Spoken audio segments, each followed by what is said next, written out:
as we embark on this year's summit, I think some of you, Mbogwa, will remember last year, I channeled Steve Jobs.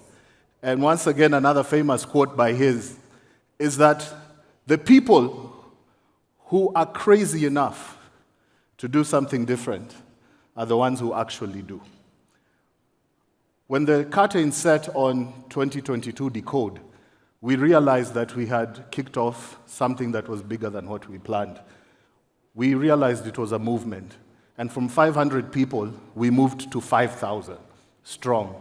Over the past year, we have gone through universities across this country, speaking about Safaricom engineering community built by Safaricom, but most importantly, that Kenya is a hotbed of technology talent.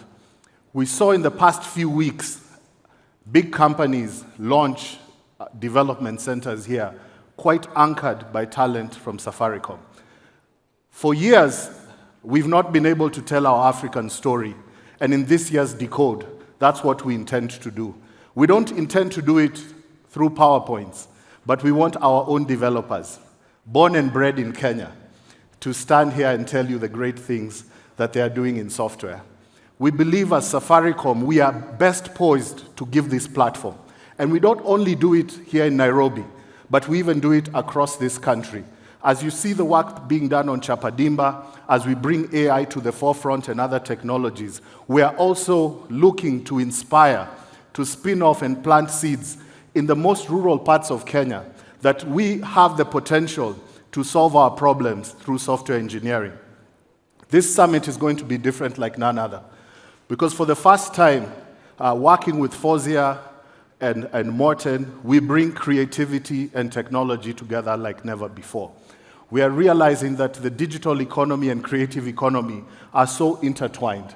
And it's not just today's opening. You'll hear about gamification. We'll also be doing some fantastic launches. But allow me just for a minute to take you back. This is not the first time that Africa has stood strong in terms of innovation and technological advancement. Unfortunately, this story has not been told. When we go back to Timbuktu, which was thousands of years ago, the center of learning, where professors and literature works from Africa would be taken to Europe to study them. We think about Carthage, we think about the kingdom of Aksum, where actually mathematics, archaeological studies, and shipbuilding was at its best.